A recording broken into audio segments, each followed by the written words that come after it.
Hello and welcome again to the episode of Battle Ready. Already. And today we're going to talk about a topic we've probably touched on a little bit before, but I think it's important now that we're going to have more frequent updates. So not too long ago, about midway through the second edition, they went to quarterly battle scrolls, right? And what's a battle scroll, Drake? Battle Scroll is an update that takes over all of AOS and says, this is how the game is played. It takes over all of AOS? But it touches everything, right? It's supposed to be a big balance pass. Yeah.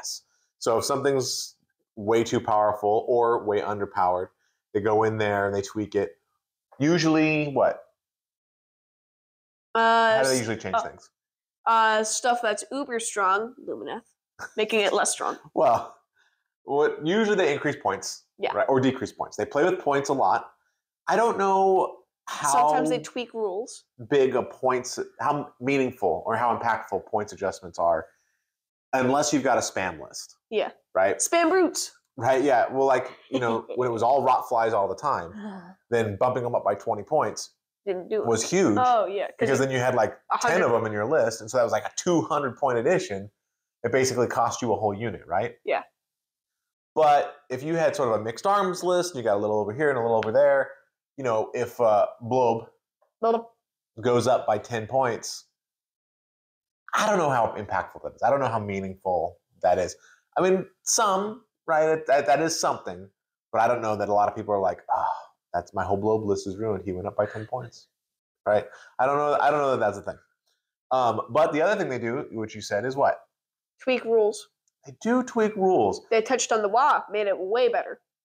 Yes, so before they've changed War Scrolls, which I really like, right? They changed the Shaman, the Swamp Kala Shaman, a bunch of times to make him more powerful. Most recently, they touched on some battle traits to make them more powerful, including the Wa, and they changed up Hedonites of Slaanesh a little bit. Oh, how'd they make their stuff better again? So it's not an auto 6. You get it and you roll it, and on a 3-up, it's a 6. On a 1 or 2, it only turns into a 2. And you take D3 mortals on a 1 or 2. Oh, that's way better. It's better. It's not worse. It's better. I don't know that it's way better. It's still pretty underwhelming that every other army just gets to have battle traits that work, and Slaanesh has to give things to their opponents to make it work. I feel like if they have to give things to their opponents, their power should be really good. And their power is only 70% regular good. It's good, but it's not give your opponent sixes most good. Of the time. Yeah. So, but anyway, that's beside the point. But they do, in the battle scrolls, they do change things on War Scrolls, battle traits, and I'm actually encouraged by that. I think it's good that they're willing to tinker with those kinds of things. Mm-hmm. I think sometimes online people get all upset. They're like, "Oh no, my book is invalidated. I have this book and all the rules are wrong." And to that I say two things. One, that's sort of right. They should be doing rules digital. Yeah. Right? The battle tome should be about lore and painting. And they are more now. And narrative, right? And then all the rules should just be online or in the app or whatever. But more importantly, that's a whining. That's super whining. Because the alternative is they print it in the book and it's totally broken and busted and doesn't even work. And then they're like, well, I guess that's how it's going to be for the next 3 years because that's what we printed. No. I mean, that's so dumb. That is so bad. I would rather them say, we thought this was going to be good. We thought this was going to work out. It broke the game. But, you know what? There's a bajillion players out there. They figured out a way to make it busted. And so now we've got to fix it. That's so much better than saying, well, we printed it. Got to keep it there or people's books are going to be invalid. Stop it. Just stop it.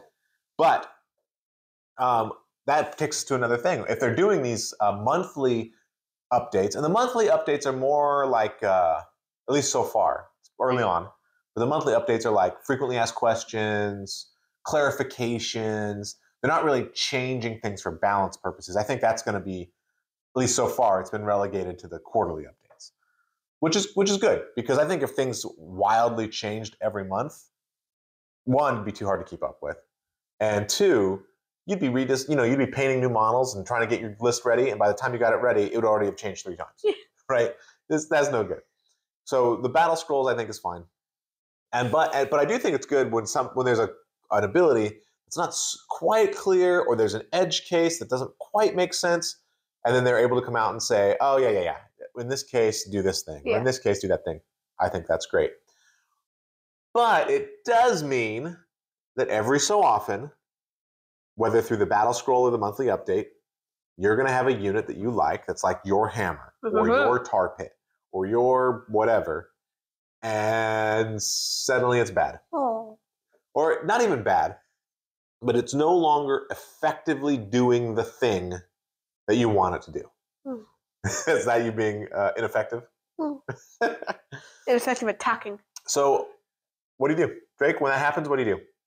You proxy models. That's what I've been doing a ridiculous amount. I think you're absolutely right. I mean, when that happens, it's a sad day if you don't get to play with your coolest toys. But one, those rules will change, right? Every edition, every battle tome, every battle scroll, things slowly change. Narrowing.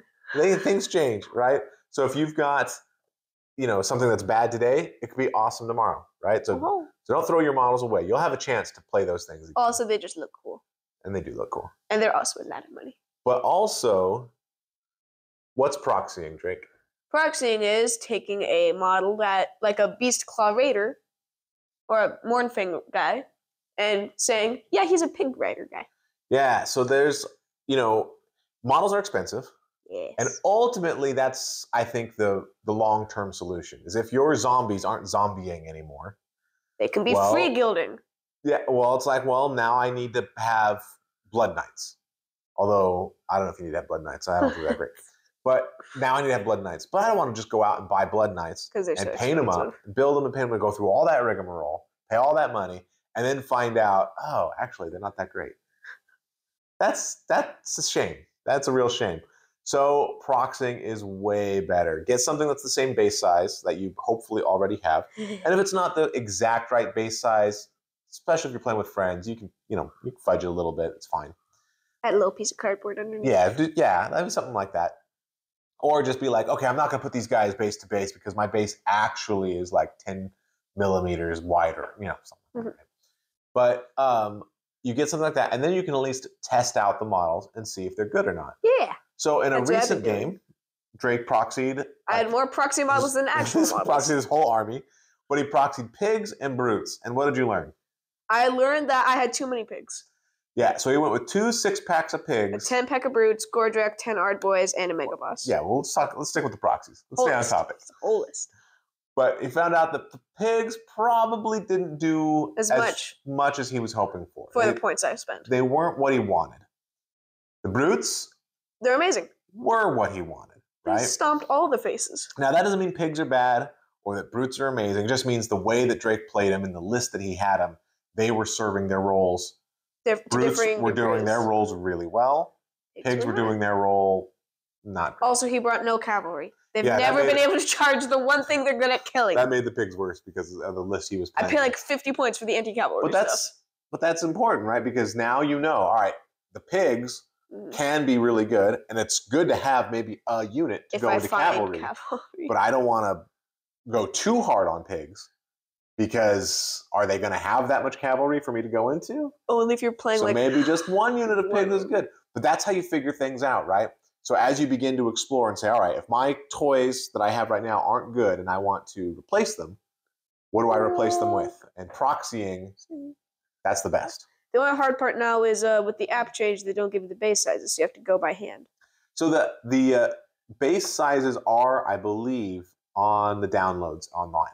Oh, baby. So you can still get the base sizes, I think. Oh, I didn't know you could do that, so I had to do it by hand. Yeah, well, it worked out. You found it. Yeah, the pigs are on bigger cavalry bases than basically everything else. Well, they're big models. Yeah, I used a bunch of Beast Claws. I had a Kilbo as one of them. So there's that. Also, if you're at all a user of Tabletop Simulator, that's a good way to proxy as well, because you can just say, I've got pigs for this match, right? And then you can proxy them in and see how they play on Tabletop Simulator. Yeah. I think, though, there's 2 important things to remember if your models, when the rules change and your models aren't doing what you want them to do. And sometimes that even happens, even if they're still good.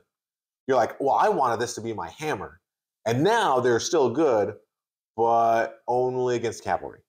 Or now they're still good, but they're really more of a tar pit unit. Or, whatever it Yeah. is. They're more of an anvil now, And so it's like they're not doing what I want them to do in my list. So I need to I need to get something else in there. And it's important to remember those two things. One, rules change. Yep. So that's just going to happen. Whatever you think is awesome now, they're going to go through a time when they're not. And two, look for something new, but don't run out and buy something just because their war scroll looks pretty. Woo! Test it out. Get some games in with proxy models. You have the powers. And see if you like it. Yeah. And then if you like it, then you can buy the model, paint it up, have a great time with your friends, play in tournaments if that's your thing. But test stuff out first. Yeah. Test stuff out first. What else could you tell? So let's say somebody's, they've only got one army. They have exactly 2,000 points of flesh eaters or something, right? Exactly 2,000 points of daughters. And then the points change, and suddenly their list is like not legal anymore. What do you tell? And they're bummed. They're bummed. What do you tell that person? Go get some cardboard. Well, what if they're like, well, I don't know. The models are expensive. I'm going to have to save up. I can't play my army. What do you tell them? Either you say, just play with the army and we'll add some extra buff for the other team. Or go get some cardboard, make some bases, and play it that way. Yeah, I think both of those, I actually think the first one, but both of those are great recommendations. I think the cardboard one is great, where you just say, hey, look, we'll proxy stuff. Yeah. We'll proxy stuff. You don't have to go out and buy a bunch of new models right away, right? You can save up. You got time. This game's still going to be around in 6 months when you've saved up or whatever. It won't die. It's not going to go away, hopefully. It's not going to old world it, right? And have an age of end times. No, not again. But they'll say, look, let's proxy some stuff. We'll still play. We'll still have fun. And then in time, you'll get the models you want, and it'll be great. But the other thing, what you pointed out, I think is such a good idea, is there is no Games Workshop police. Right? If you house rule something, if you change the rules a little bit, if you want to play a certain way, no British guys will come knocking on your door. The British guys aren't going to show up and be like, hey, are you playing Warhammer wrong in there? Right? That's not going to happen. So let's say your friend is just in love with these models and wants to play. You can say, all right, you guys got increased in points, but maybe I'll bring a couple extra points of stuff and so it'll still be even. Yeah. Or maybe I'll take an extra artifact, and that's what we'll call even. Mm-hmm. Or maybe we'll say, look, your guys, their role changed too much, but we'll give them this special power, and then we'll decide that they're worth more points, and so I'll bring some extra. You can figure it out together with your friend, right? Build your own game. Build your own game, right? The idea is that the points and everything make the armies, or should make the armies, basically the same power level. Exactly. But there's no perfect balance. The game isn't perfectly balanced right now. So if you play something and want to sort of tweak it your own self, I'm sure you'll be, in the range of things. And then as you play a couple times, you might decide, oh wow, we gave you way too many bonus points. We better claw that back a little. Right? Or wow, you still got stomped. Or yeah, ooh, that was not enough for you. Well, how about this time? Well, next time we play, we'll do the same thing, and you get an extra command point each turn. Yeah. Or something, right? That might be a little too strong. That was horrifying. It's already too strong. That was horrifying when you had that. I was like, yeah, it turns out don't bring auxiliaries. Turns out auxiliaries not worth it. Ever. I mean, I guess it's cool that you can bring them if you've got a thematic list. You're like, I really want to bring this list because it's my people. But you're going to lose because that extra command point is clutch. Death. So I guess bottom line is rules are going to change. I think if you're playing this game, you have to recognize that rules are just going to change. Yes. The bad thing is that does mean that from time to time you're going to have to vary your collection and save up and get new models. The good thing, though, is that you're not stuck with overpowered or hopefully underpowered armies forever. They are going to try to make stuff different, and also it makes the game really hard to solve, right? Yeah. Because there's not one best build. Because 6 months from now, they're going to change all those rules, and that's not the best build anymore, Yep. right? And Well, I 3 like months that. from now with the quarterly updates. Right, exactly. And I like that about this game, where things are in flux enough. Zinch. Zinch very much approves of this game because things are constantly changing, so that you feel like there's always another puzzle, right? Whether you're playing a different army or a different battle plan or the rules change, it's pretty rare that you have the exact same experience. And that's before you even get to all the dice rolling that's going to make things change up, right? Yeah. All right, any final thoughts? Nope. All right. Did them all. Let us know how you have dealt with it in the past. How have you decided to use your models? Cardboard. Have you used the cardboard method? Aha! Or This has been another episode of Battle Ready. Ready! Thanks so much for watching.